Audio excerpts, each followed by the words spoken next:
விஜய் மற்றும் காவேரியின் வாழ்க்கையில் எதிர்பாராத பல திருப்பங்கள் நிறைந்த ஒரு நாளாக இந்த பிறந்த நாள் அமைந்தது. 5 வருடப் பிரிவிற்குப் பிறகு காவேரி உயிருடன் இருப்பதை அறிந்து அவரோடு பிறந்த நாளை கொண்டாடுவதில் விஜய் மட்டற்ற மகிழ்ச்சியில் இருந்தார். அதே சமயம் கங்காவும் யமுனாவும் காவேரியிடம் விஜயைப் பற்றி பெருமையாக பேசி அவரையே திருமணம் செய்து கொள்ளச் சொல்லி வற்புறுத்தினர். ஆரம்பத்தில் தயங்கினாலும் தனது கனவில் அடிக்கடி வரும் அந்த நபர் விஜய்தான் என்பதை உணர்ந்த காவேரி மனதிற்குள் அவரை பிடிக்கத் தொடங்கியதை மெல்ல உணர்ந்தார். அம்முவின் ஆசையை ஏற்று அவளை அங்கே தங்க வைத்துவிட்டு விஜயுடன் மட்டும் கோவிலுக்குச் செல்ல காவேரி சம்மதித்தார். கோவிலில் விஜயுடன் பேச மறுத்துவிட்டு தனியாகச் சென்ற காவேரி அங்கு எதிர்பாராத விதமாக பழைய எதிரியான ராகவனை சந்தித்தார். சிறையிலிருந்து வெளிவந்த ராகவன் காவேரியின் பழைய நினைவுகளைச் சிதைத்து அவருக்கு பாதிப்பை ஏற்படுத்த முயன்றான். இருவருக்கும் இடையே ஏற்பட்ட வாக்குவாதத்தில் ராகவன் காவேரியை தாக்க அவர் மயக்கமடைந்து கீழே விழுந்தார். சரியான நேரத்தில் அங்கு வந்த விஜய் ராகவனை பார்த்து அதிர்ச்சியடைந்தாலும் முதலில் மயங்கிக் கிடந்த காவேரியை தூக்கிக் கொண்டு மருத்துவமனைக்கு விரைந்தார். அங்கு சிகிச்சை பெற்று வந்த காவேரி கண் விழித்ததும் விஜய் என்று அவர் பெயரைச் சொல்லி அழைத்தது அனைவருக்கும் இன்ப அதிர்ச்சியாக இருந்தது. 5 வருடங்களுக்குப் பிறகு காவேரிக்கு தன் கணவன் மற்றும் குழந்தையைப் பற்றிய பழைய நினைவுகள் முழுமையாகத் திரும்பின. தன் மனைவியின் நினைவாற்றல் மீண்டதில் விஜய் நெகிழ்ந்து போனார். அதே சமயம் மீண்டும் தங்கள் வாழ்க்கையில் விளையாடத் தொடங்கியிருக்கும் ராகவனை விஜய் எப்படி எதிர்கொள்ளப் போகிறார் என்பதே இனி வரும் கதையின் விறுவிறுப்பான கட்டமாகும். மருத்துவமனையில் காவேரிக்கு நினைவு திரும்பிய அந்த நிமிடம் விஜயின் 5 காலத்து காத்திருப்புக்கு கிடைத்த மிகப்பெரிய வெற்றியாக அமைந்தது. காவேரி விஜய் என்று அழைத்ததும் அவர் கண்களில் வழிந்த கண்ணீர் சந்தோஷத்தின் அடையாளம்.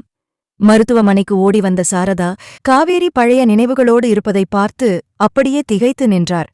அம்மா, என்னைய மன்னிச்சிருங்க, உங்களை விட்டுட்டு இத்தனை வருஷம் எங்கெங்கோ சுத்திட்டேன் என்று காவேரி அழ அந்த இடமே உணர்ச்சிவசப்பட்ட நிலைக்குத் திரும்பியது. அப்போதுதான் யமுனாவும் கங்காவும் அங்கே வந்து சேர்ந்தார்கள். காவேரி தன் அக்காக்களையும் அம்மாவையும் அடையாளம் கண்டுகொண்டு கட்டியணைத்துக் கொண்டார். அனைவரும் மகிழ்ச்சியில் திளைத்துக் கொண்டிருக்கும் போது விஜயின் மனதுக்குள் மட்டும் ஒரு இனம் புரியாத ஆத்திரம் கனன்று கொண்டிருந்தது. அது ராகவன் மீதான கோபம். காவேரி, நீ இங்கேயே இரு, நான் இதோ வந்துடுறேன் என்று சொல்லிவிட்டு விஜய் விறுவிறுவென வெளியேறினார். ராகவன் தன் பழைய கூட்டாளிகளுடன் ஒரு மறைவிடத்தில் அமர்ந்து, இன்னைக்கு காவேரியை அடிச்சடியில அவளுக்கு பழைய ஞாபகம் வந்திருக்காது, ஆனா அவ உயிருக்கே ஆபத்தா முடிஞ்சிருக்கும் என்று சிரித்துக்கொண்டே பேசிக் கொண்டிருந்தான். அப்போது திடீரென அங்கே மின்னல் வேகத்தில் வந்திறங்கிய விஜய் ராகவனை பிடித்து சரமாரியாக தாக்கத் தொடங்கினார். 5 வருஷத்துக்கு முன்னாடி என் காவேரியை என்கிட்ட இருந்து பிரிச்ச, இன்னைக்கு மறுபடியும் அவ மேல கை வச்சிருக்கியா? உன்னை உயிரோட விடமாட்டேன் என்று ஆவேசப்பட்டார். விஜயின் ஆக்ரோஷத்தை பார்த்த ராகவன் நிலை குலைந்து போனான். ராகவனை பிடித்து போலீசில் ஒப்படைத்த விஜய் மீண்டும் மருத்துவமனைக்கு திரும்பினார். அங்கே அம்முவும் யாழினியும் காவேரியின் மடியில் அமர்ந்து விளையாடிக் கொண்டிருந்தனர். காவேரி இப்போது வெறும் மிஸ் கிடையாது, அம்முவின் உண்மையான அம்மா என்பது அனைவருக்கும் தெரிந்துவிட்டது. விஜயை பார்த்ததும் காவேரி மெல்ல எழுந்து வந்து, விஜய், 5 வருஷத்துக்கு முன்னாடி நடந்த அந்த ஆக்சிடென்ட், அதுக்கப்புறம் என்ன நடந்துச்சுன்னே எனக்கு தெரியல. ஆனா இப்போ எனக்கு எல்லாம் தெளிவா தெரியுது. நம்ம மறுபடியும் நம்ம வீட்டுக்கு போலாமா என்று கேட்டார். விஜய் நெகிழ்ச்சியுடன் காவேரியின் கைகளை பிடித்துக் கொண்டார். பல போராட்டங்களுக்குப் பிறகு குடும்பம் மீண்டும் முழுமையடைந்தது. விஜய் ராகவனை பிடித்து போலீசில் ஒப்படைத்த பிறகு மருத்துவமனைக்கு திரும்பியபோது அங்கே ஒரு நெகிழ்ச்சியான காட்சி அரங்கேறிக் கொண்டிருந்தது. அம்முவும் யாழினியும் காவேரியின் மடியில் அமர்ந்து விளையாடிக் கொண்டிருக்க காவேரி தன் மகளை உச்சி முகர்ந்து அழுது கொண்டிருந்தார். அம்மா, நீங்க ஏன் அழுறீங்க? நீங்கதான் என் நிஜமான அம்மாவா என்று அம்மு மழலையோடு கேட்க, ஆமாம் செல்லம், நான் தான் உன் அம்மா என்று காவேரி அவளை இறுகக் கட்டியணைத்துக் கொண்டார். அப்போது உள்ளே வந்த விஜயை பார்த்ததும் காவேரியின் கண்கள் மின்னின. விஜய், 5 வருஷத்துக்கு முன்னாடி நடந்த அந்த விபத்து, அதுக்கப்புறம் என்ன நடந்துச்சுன்னு எனக்கு தெரியல. ஆனா இப்போ எனக்கு எல்லாம் தெளிவா தெரியுது. நாம மறுபடியும் நம்ம வீட்டுக்கு போலாமா என்று கேட்டார். மறுநாள் காலை விழாக்கோலம் பூண்டிருந்தது. காவேரி மீண்டும் தன் பழைய நினைவுகளோடும் தன் குடும்பத்தோடும் வீட்டிற்குள் நுழைந்த அந்த தருணம் அனைவரையும் நெகிழ வைத்தது. சாரதா அம்மா காவேரிக்கு திருஷ்டி சுற்றி உள்ளே அழைத்துச் சென்றார். கங்காவும் யமுனாவும் காவேரிக்கு வேண்டிய உணவுகளை போட்டி போட்டுக்கொண்டு சமைத்தனர். ஆனால் ராகவன் சும்மா இருப்பதாகத் தெரியவில்லை. சிறையில் இருந்தபடியே, விஜய், நீ உன் குடும்பத்தோட சந்தோஷமா இருக்கிறத என்னால பார்த்துட்டே இருக்க முடியாது. காவேரிய உன்கிட்ட இருந்து பிரிக்க முடியலனாலும் உன்னை அழிச்சு அவளை தவிக்க விடுவேன் என்று வஞ்சினத்துடன் கத்தினான். ராகவனின் கூட்டாளிகள் மறைமுகமாக விஜயின் நடமாட்டத்தை கண்காணிக்கத் தொடங்கினர். வீட்டில் அனைவரும் அமர்ந்து பேசிக் கொண்டிருக்கும்போது திடீரென விஜய்க்கு ஒரு ஃபோன் கால் வந்தது. அது ராகவனின் ஆட்கள் கொடுத்த மிரட்டல். விஜய், உன் சந்தோஷம் ரொம்ப நாளைக்கு நீடிக்காது. இன்னைக்கு சாயங்காலம் நீ வெளியே வரும்போது உனக்கு ஒரு பெரிய சர்ப்ரைஸ் காத்திருக்கு என்று சொல்லிவிட்டு இணைப்பை துண்டித்தனர்.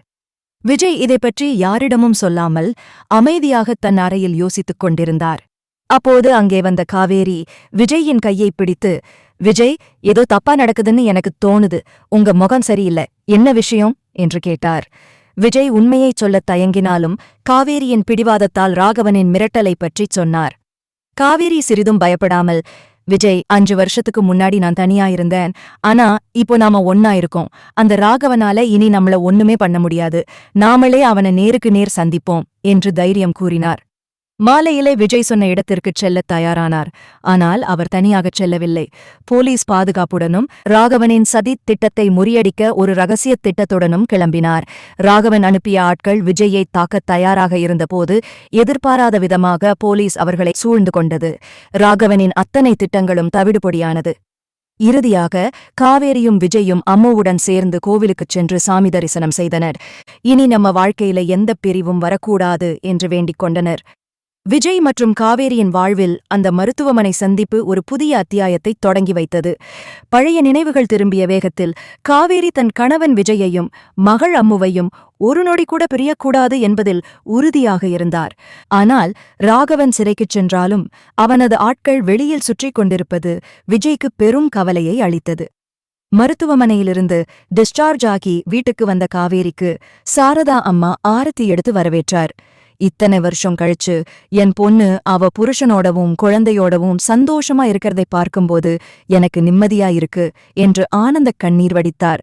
கங்காவும் யமுனாவும் காவேரிக்கு வேண்டிய உணவுகளை போட்டி போட்டுக்கொண்டு சமைத்தனர். ஆனால் அன்று மாலை ஒரு மர்மமான ஃபோன் கால் விஜய்க்கு வந்தது. விஜய், உன் பொண்டாட்டிக்கு ஞாபகம் வந்திருக்கலாம். ஆனா நீ இன்னும் உயிரோட இருக்கிறது தான் எனக்கு பிடிக்கல. இன்னைக்கு நைட் நீ தனியா வெளியே வா, இல்லனா உன் குடும்பத்துல இருக்கிற யாராவது ஒருத்தர் காணாம போயிடுவாங்க என்று ராகவனின் கூட்டாளி மிரட்டினான். விஜய் இதைக் கேட்டு பதறினாலும் காவேரியிடம் எதையும் காட்டிக்கொள்ளாமல் அமைதியாக இருந்தார். ஆனால் காவேரி விஜயின் முகமாற்றத்தை கவனித்துவிட்டார். விஜய், என்னாச்சு? ராகவனோட ஆட்கள் யாராவது மிரட்டுறாங்களா? 5 வருஷம் நான் இல்லாம நீங்க பட்ட கஷ்டம் போதும். இனிமே நம்ம பயப்படக்கூடாது. அவங்கள நாமளே நேர்ல சந்திப்போம் என்று தைரியம் கொடுத்தார். விஜய் ஒரு முடிவுக்கு வந்தார். அந்த மிரட்டல் வந்த இடத்திற்கு தனியாகச் செல்வது போல் நடித்து ரகசியமாக போலீசாருக்கு தகவல் கொடுத்தார். இரவு 10 மணிக்கு அந்த பாழடைந்த கட்டிடத்திற்கு விஜய் சென்றார்.